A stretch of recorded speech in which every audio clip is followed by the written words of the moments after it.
So you're telling me I need to spend $20,000 before I get any services? Do you know what a spend down is, April? It's almost the same as the deductible. It is. They just say spend down to make you feel better. Mhm.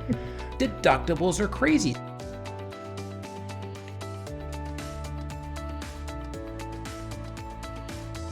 Today, we come to a pivotal episode of the Offsite Team podcast, where today we're addressing a topic that's crucial for the stability and growth of home healthcare companies: the importance of collecting deductibles. I know, not that exciting, but if we don't do this, you know what? As we step into the new year, understanding and effectively managing this aspect of your business is more important than ever. So let's set the scene. In the world of home healthcare, the collection of deductibles is not just a financial transaction. It's a balancing act between maintaining financial health and providing compassionate care on the other side. As deductibles reset at the beginning of the year, both patients and providers face new challenges and opportunities. It's a time when effective deductible collection strategies can significantly impact your company's revenue and service quality. So here's why this matters. One, it's money, but two, effectively collecting deductibles is fundamental to the financial stability of your home healthcare business. It ensures steady cash flow, which is essential for providing uninterrupted, high-quality care to your patients. However, this process can be intricate and sensitive, requiring a nuanced approach that respects patients' needs while safeguarding your business's financial interests. So in this episode, April and I, we're going to cover and delve into the strategies and best practices for collecting deductibles in a way that is effective yet empathetic. We'll explore how clear communication, patient education, and transparent billing practices play a crucial role in this process. Moreover, we'll discuss the challenges that home healthcare providers often face and how to navigate them with professionalism and care. So, where do offsite team members come into play with this? Well, we'll introduce you to the concept of leveraging skilled offsite professionals who specialize in healthcare billing and patient communications. These team members can be a game changer in managing your deductible collection processes,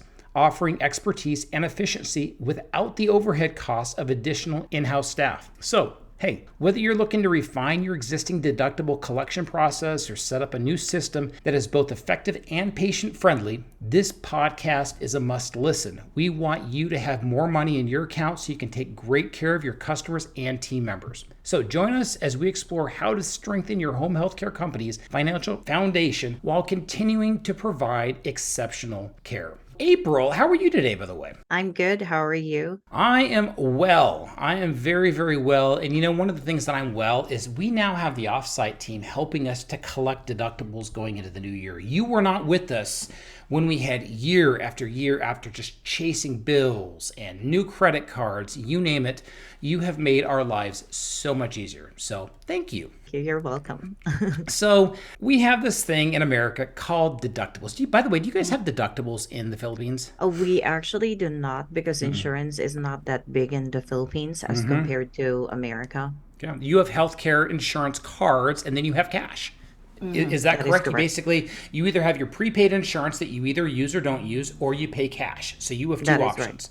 Right. So yeah, we have this bizarre thing called deductibles, and I was just looking at I'm in Washington State, the Washington State Healthcare Exchange. I was looking at insurance for my family of 4. This year, for a high deductible plan, we're looking at it's about $13,000 just to buy coverage with an $8,000 deductible.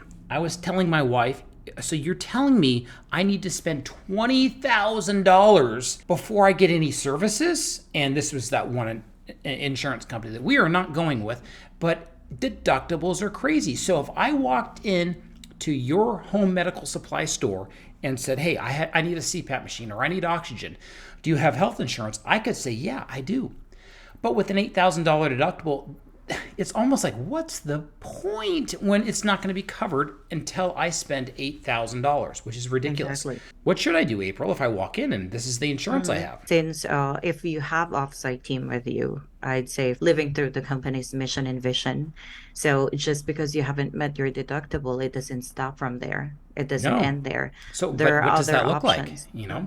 So what we do is we offer them private pay. You can private pay the durable medical equipment that you need. You can Yeah. also change Cash, the payment.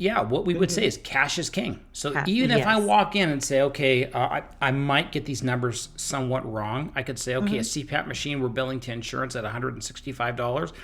Ooh, that's a lot.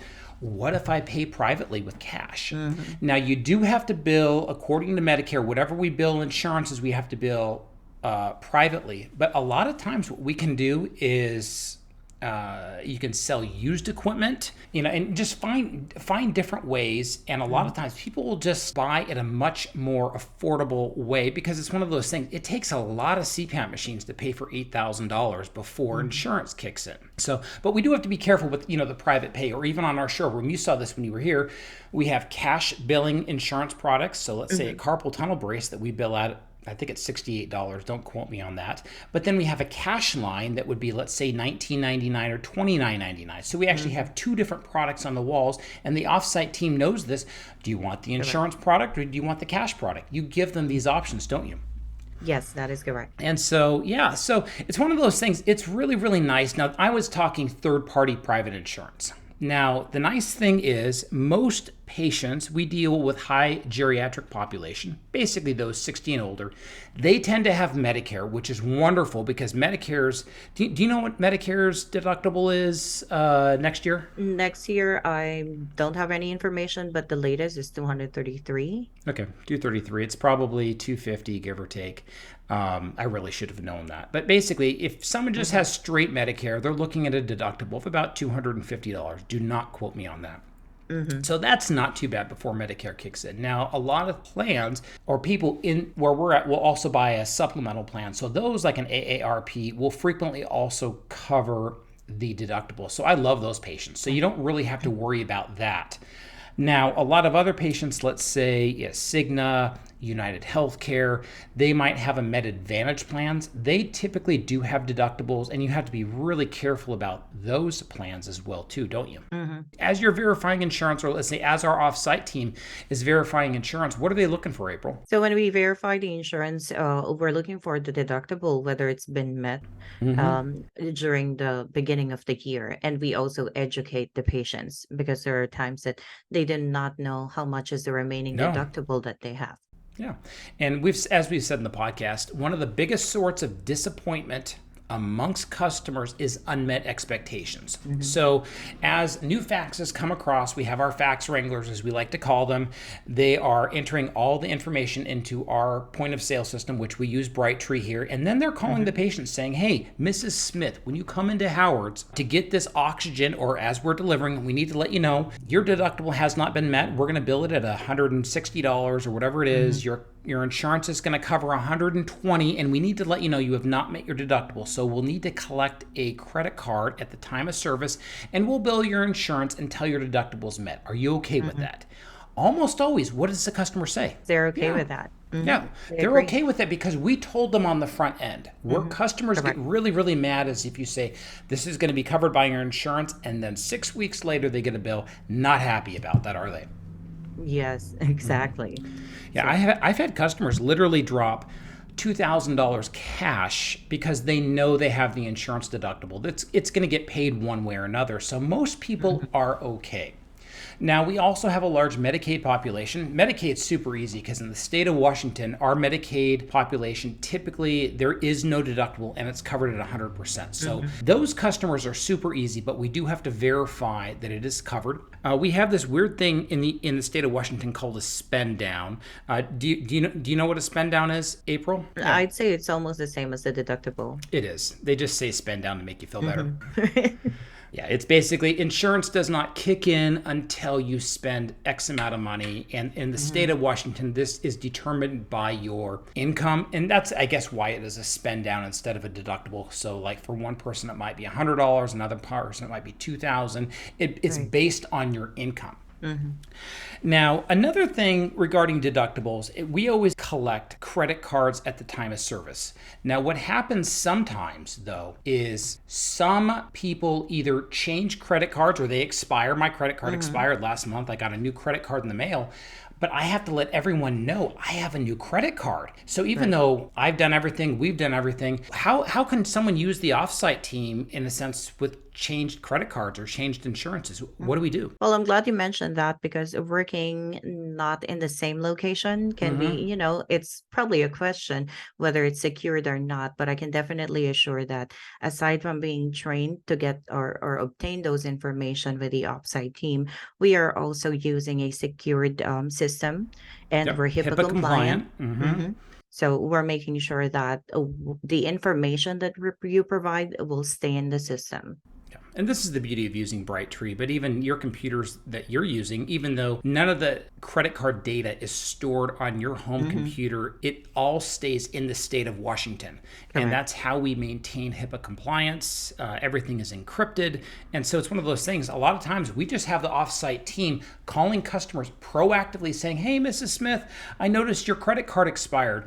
Would you like to give me a new credit card? And typically most people don't have any problems with that. So it's one of those things we have to do it sooner or later. It's a whole lot cheaper to do it on the front end than on the back end, isn't it? Yes, that is right. And I'd say for the longest time that I've been here, I never received any complaint in regards to credit card information being used or whatsoever, like the fraud. There's nothing like that. No, and if someone really did have a problem with it, you can always use the Brightree portal, which we have. They can log in if they don't want to give it over the phone. Hey, not a problem. Perfect. I totally understand that. Let me send you an email, or you can just log into your portal that you've already created and pay your credit card or pay your invoice that way. So we're really, really flexible how it happens or how we collect payment. It's one of those things, I think the hard thing with collecting deductible is the nuances. We all know that one patient that comes in that they need it, but what if they can't pay their entire deductible at the time of service? What do we do with those patients? What we usually do is we offer an alternative option to them if they cannot pay, or we can also use their credit card. We can do like an auto pay on the credit Or a card. partial down, we've Yeah. done before. Yes, that is right. So those are the options that we have. And I will say in the state of Washington, and I'm not sure who's listening to this, every state's a little bit different. There are a number of programs out there to help people pay their deductibles. So in the state of Washington, we're very, very familiar with, okay, even if someone has a deductible, if their income is low enough, they're going to qualify to have their deductible paid, but you have to understand what loopholes you need to jump through. In the state of Washington, we have a program called Aging and Long-Term Care, and a lot of it is getting to know the caseworker, so we can do items like that. So now what I don't know is if you're in Texas or Massachusetts or California, every state has their own different laws that you have or programs that we can utilize. I've also worked with a lot of churches, and what I mean by this is a lot of churches, if someone actually goes to the church, they're actively involved. I've even seen churches or GoFundMe pay for someone's healthcare bills. So I think a lot of times if you've been in this industry, let's say 10 years ago, there was a habit of just waiving deductibles. We can no longer do that these days. And in fact, if a company gets in the habit of just waiving deductibles willy-nilly, you can get into a lot of trouble. So that one, it's not a good business decision, but two, you can get in trouble by waiving deductibles if you don't have a good reason for hardship on file, can't we? Agreed. It's one of those things in terms of checking health insurance. So as we're talking deductibles, a lot of people will say, well, I have Medicare and it's always been covered. People will switch health insurances in the year, don't they? So, Yes. so what do we do when the new health insurance has a different deductible or a different copay than the previous health insurance? So definitely we educate the patient that since you change the insurance, there are different policies involved. It's the deductible that's not the same anymore. So we educate them, and also the coverage, because this item, the durable medical equipment they need might be covered by this insurance, but on the other insurance that they have, the new one might not be covered. You're We also exactly right educate. there. And one of the things, we try our hardest not to ever waive the deductible. Occasionally there are hardship opportunities. You kind of talked about, well, how about we bill this to your credit card on this date? So someone will frequently say in January, oh, I don't have any money on this this date. What we'll do is we might even take a debit card. We know their social security check might come on, let's say, February 1st, and we'll make an agreement with our team. Hey, we're going to run your card on February 3rd would be an example. And other times we might just say, you know what, I'm sorry, we cannot help you at this time. Why don't you get back to us? And then when you have found some way of paying this bill. Now that really is on a case-by-case basis. If you come into our store, you have to need something. In our store, we do allow only our team leads to waive deductibles or even put them off. So as frontline team member, we don't let everyone do that, just because it can and has in the past been abused. And then as team members prove more responsible, we then give them that flexibility to either waive or put off the deductible. The way our company waives deductibles is no one ever can just randomly waive a deductible. We actually make them fill out a hardship form saying, hey, here's my income, this is how much I have, and basically prove that deductible can be waived, because in the state of Washington, if we just willy-nilly waive deductibles, we can get in trouble. Now, I've noticed someone should not always have their deductible waived, because in the state of Washington, if you don't make enough to pay your deductible, you're going to qualify for health insurance typically in 6 to 12 months. So if someone is coming to me, let's say month 11, still asking for the deductible waiver, I can pretty much call baloney that they just don't want to pay their bill and what they're putting on is not true. So that's something that you need to know your state's rules. And Washington state is a more liberal state. Whereas if you might be, I'm just going to pick a more conservative state, let's say Oklahoma, you'd be like, your state's crazy. Yeah, our state also has really high taxes too. So a lot of it's just understanding and equipping the offsite team to ask the right questions, isn't it? Correct. And we have, we know what our offsite team is going to be doing in January and February. We're going to be dialing for dollars. Hey, Mrs. Smith. Hey, Mr. Johnson. Hey, Miss Rodriguez. We understand that you changed your credit card or your insurance changed. Can we have a valid credit card on hold? And here's one thing that is nice for us, and this might sound bad, is if they decide not to pay, well, then they're also deciding not to get more medical supplies through us in the future. And I'm like, well, I'd love to give it to you, but I have this amazing staff. I'd like to pay. I'd like to buy new stuff. We need to pay for the items, and we can't do that if we're just giving items out free and clear. A number of years ago, there was a great man, very godly man. He just loved upon everyone. He gave away too much stuff, and his medical supply went out of business.